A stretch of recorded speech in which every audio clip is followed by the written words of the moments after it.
ఈరోజు కథ అనిరుద్ తల్లిదండ్రులతో దాదాపు 50 సంవత్సరాల క్రితం అనగా 1975వ సంవత్సరం చలికాలంలో జరిగిన ఒక రాత్రి సంఘటన ఆధారంగా రూపొందించబడింది. అనిరుద్ తండ్రి ఎలాంటి పని చేసేవాడంటే ఆ పని కోసం అతను వారంలో కనీసం 2 సార్లైనా తన సొంత నగరమైన గుంటూరును వదిలేసి ఖమ్మం వెళ్ళవలసి వచ్చేది. కంపెనీ తరపున ఖమ్మంలో అతని కోసం ఒక హోటల్లో స్పెషల్ గెస్ట్ రూమ్ ఉండేది. అతను ఖమ్మం వెళ్ళిన ప్రతిసారి ఆ హోటల్లోని అదే గెస్ట్ రూమ్లో ఉండేవాడు. ఆ గది కిటికీ తెరిస్తే ఎవరి గుండె అయినా అదిరిపోతుంది.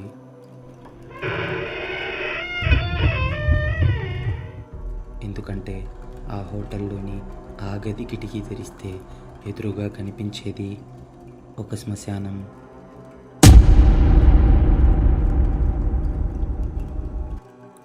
అయితే అనిరుద్ తండ్రికి ఈ విషయం గురించి ఎలాంటి ఇబ్బంది ఉండేది కాదు.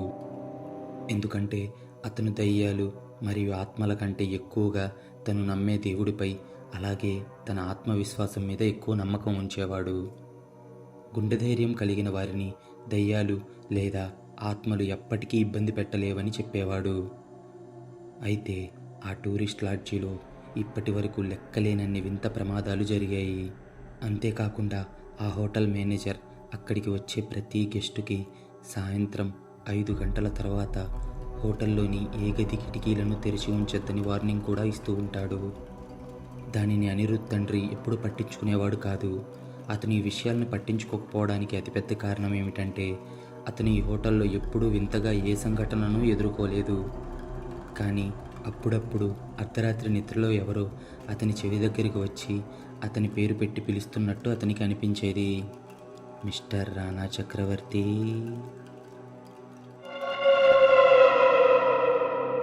చాలాసార్లు అతను లేచి గదిలో చుట్టూ చూసేవాడు, కానీ అక్కడ ఎవరూ ఉండేవారు కాదు. అయితే ఒకసారి ఖమ్మం టూరిస్ట్ లాడ్జీలోని ఆ గదిలో ఎలాంటి సంఘటన జరిగిందంటే ఆ సంఘటన జరిగిన తర్వాత అనిరుద్ తండ్రి లేట్ రానా చక్రవర్తి ఆ గెస్ట్ హౌస్కు వెళ్ళడం కాదు కదా, దాని గురించి ఆలోచించడం కూడా మానేశాడు. హలో ఎవ్రీవన్, మీరంతా బాగున్నారని ఆశిస్తున్నాను. రోజులాగే ఈరోజు కూడా ఒక కొత్త హారర్ స్టోరీ వినిపించబోతున్నాను. మీరు ఇప్పటి వరకు ఈ వీడియోను లైక్ చేయకపోతే ప్లీజ్ ఇప్పుడే లైక్ చేయండి.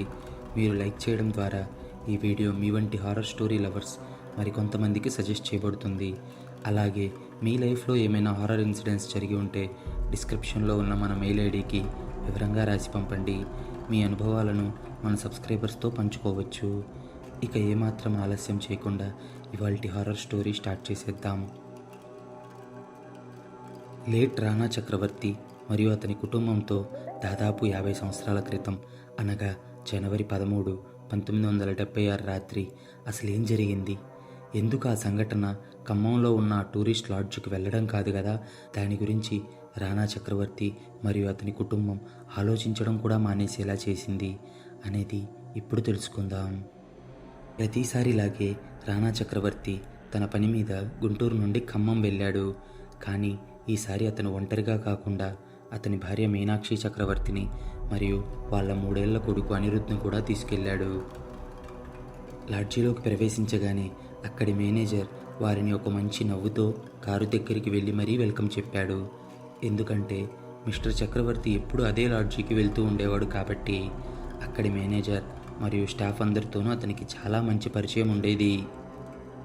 ఒక్క మాటలో చెప్పాలంటే వారందరితో రానా చక్రవర్తి ఒక స్నేహితుల్లా ఉండేవాడని చెప్పవచ్చు. వారి యోగక్షేమాలు, జర్నీ గురించి అడిగి తెలుసుకుంటున్న ఆ హోటల్ మేనేజర్ మాటల మధ్యలో ఈసారి మిస్టర్ చక్రవర్తిని అతను ఎప్పుడూ ఉండే గదిలో కాకుండా వేరే గదిలో స్టే చేయమని సజెషన్ ఇచ్చాడు. కానీ మిస్టర్ చక్రవర్తి ఆ మేనేజర్ మాట వినలేదు. ఒక చిన్న నవ్వు నవ్వి అతను ఎప్పుడూ ఉండే గది తాళం చెవి ఇవ్వమని అడిగాడు. ఒక వింతైన అయోమయ పరిస్థితుల్లో ఉన్న మేనేజర్ ఆ గది తాళం చెవులు మిస్టర్ చక్రవర్తికి ఇచ్చాడు. కానీ అదే సమయంలో చక్రవర్తి భార్య మీనాక్షితో సాయంత్రం 5 గంటల తర్వాత కిటికీ తెరిచి ఉంచొద్దు మేడం, వీలైతే ఏ సమయంలో అయినా కిటికీ ముందు నిలబడి జుట్టు దువ్వుకోవద్దు మేడం అని రిక్వెస్ట్ చేస్తూ చెప్పాడు హోటల్ మేనేజర్. అయితే ఇదే వార్నింగ్ ఆ హోటల్కి వచ్చిన ప్రతి గెస్టుకు ఆ మేనేజర్ ఇచ్చేవాడు. కానీ ఆ రోజు అతనిలో ఒక వింత భయం కనిపించింది.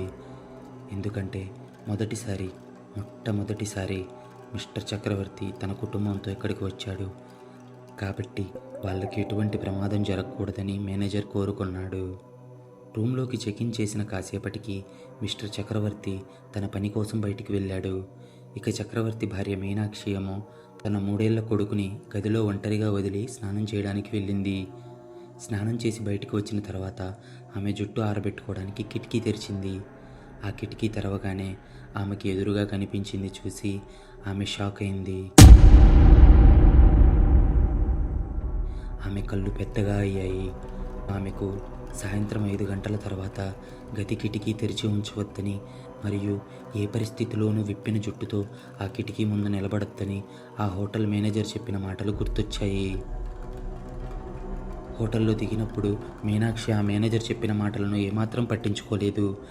కానీ స్నానం చేసి వచ్చిన తర్వాత జుట్టు ఆరబెట్టుకోవడానికి కిటికీ తలుపు తెరిచిన ఆమెకు ఎంత దూరం వరకు చూసినా సమాధులు మాత్రమే కనిపిస్తున్నాయి. వాటి గురించి మీనాక్షికి ఏమాత్రం తెలీదు. ఈ ఖమ్మం టూరిస్ట్ లాడ్జ్ వెనుక ఒక శ్మశాన వాటిక ఉంది. దాన్ని చూసి మీనాక్షి చాలా భయపడింది. ఆమె వెంటనే కిటికీ మూసేసి తన 3 ఏళ్ల కొడుకు అనిరుద్ధ్ని తీసుకొని మంచంపై కూర్చొని భయంగా తన భర్త ఎప్పుడు వస్తాడా అని ఆతృతతో ఆందోళనగా ఎదురు చూడసాగింది. సాయంత్రం దాదాపు 6 గంటలకు మిస్టర్ చక్రవర్తి తన పని ముగించుకొని హోటల్ రూమ్కి తిరిగి వచ్చాడు. అతన్ని చూడగానే మీనాక్షి ఊపిరి పీల్చుకుంది. మేనేజర్తో మాట్లాడి ఇప్పుడే గది మార్చమని ఆమె తన భర్తను రిక్వెస్ట్ చేసింది. ఎందుకు, ఏమైంది అని అడిగిన చక్రవర్తితో, ఈ గది కిటికీకి ఎదురుగా శ్మశానం ఉంది, దాన్ని అలా ఎదురుగా పెట్టుకొని రాత్రంతా పనుకోవడం నా వల్ల కాదండి, ప్లీజ్ మనం ఈ గది నుంచి వేరే గదికి మారిపోదాం అని తన భర్తను రిక్వెస్ట్ చేసింది మీనాక్షి. కానీ మిస్టర్ చక్రవర్తి తన భార్య మాటలను పట్టించుకోలేదు. గత 5 సంవత్సరాలుగా తాను ఖమ్మం వచ్చినప్పుడల్లా ఈ లాడ్జిలోని ఇదే గదిలో ఉండేవాడినని, ఇప్పటి వరకు తనకు అలాంటి ప్రమాదం ఏమీ జరగలేదని, అంతేకాదు కిటికీ ఎదురుగా ఉన్న శ్మశానంలో అతనిని భయపెట్టేలా ఏదీ జరగలేదని, ధైర్యంగా ఉండు, ఏమీ అవ్వదని తన భార్యకు హామీ ఇచ్చాడు చక్రవర్తి. అలా చక్రవర్తి కాసేపు నచ్చచెప్పిన తర్వాత మీనాక్షి ఆ రాత్రికి ఆ గదిలోనే ఉండాలని నిర్ణయించుకుంది. కానీ వీటన్నిటి మధ్య మీనాక్షి చక్రవర్తి దగ్గర ఒక విషయం దాచిపెట్టింది.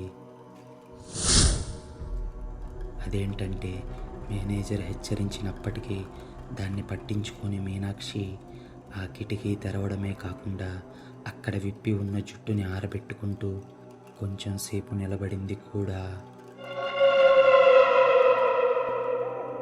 సాయంత్రం వేళ జుట్టు విప్పుకొని ఇంటి టెర్రస్ మీద తిరగద్దని, లేదా రాత్రి నిద్రపోయేటప్పుడు తప్పకుండా జుట్టు ముడివేసుకోవాలని మీరు కూడా ఎప్పుడో ఒకప్పుడు ఎక్కడో ఒక చోట వినే ఉంటారు. మన పెద్దవాళ్ళు ఇదే విషయాన్ని చెబుతూ ఉంటారు. అయితే తెలియకుండానే మీనాక్షి పొరపాటు ఖమ్మం టూరిస్ట్ లాడ్జిలోని ఆ గదిలో చేసింది.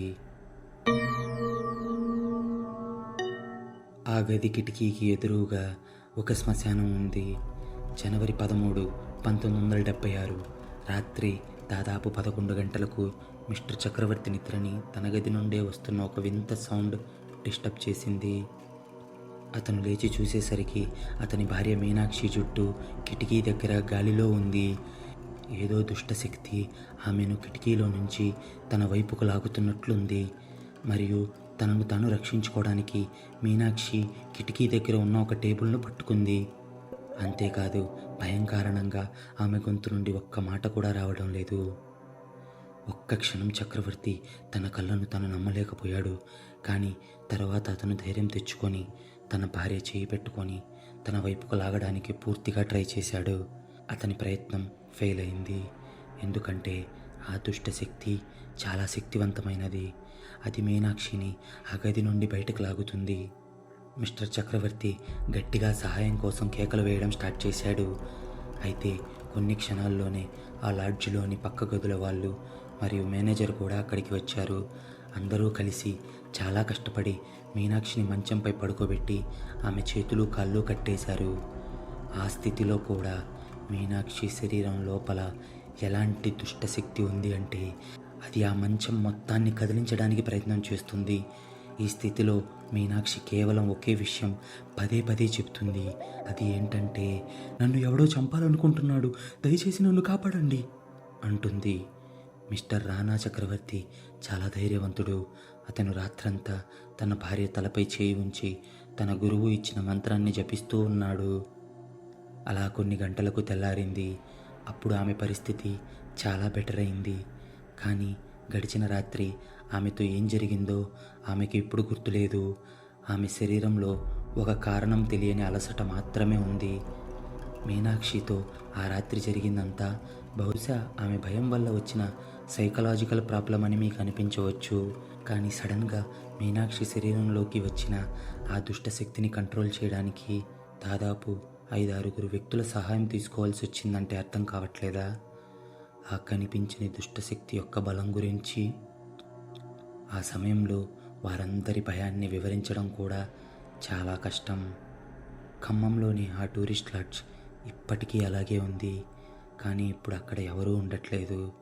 దానికి కారణం ఎన్నో ఏళ్ళుగా ఆ హోటల్లో పనిచేస్తూ అందరికీ జాగ్రత్తలు చెప్పిన ఆ హోటల్ మేనేజర్ అదే హోటల్లో గుర్తు తెలియని విధంగా చనిపోవడం, అలాగే మరికొంతమంది హోటల్లో దిగిన గెస్టులు కూడా చనిపోవడంతో కొన్ని సంవత్సరాలుగా లాడ్జి పాడుబడిపోయి పక్కనే ఉన్న శ్మశానంలో కలిసిపోయింది. మీకు ఈ హారర్ స్టోరీ ఎలా అనిపించిందో కామెంట్ చేయండి. ఇప్పటిదాకా ఈ వీడియోని లైక్ చేయకపోతే ప్లీజ్ లైక్ చేయండి. ఇలాంటి హారర్ స్టోరీస్ రోజు వినడానికి ఇప్పుడే మన ఛానల్ను సబ్స్క్రైబ్ చేయండి. Thank you.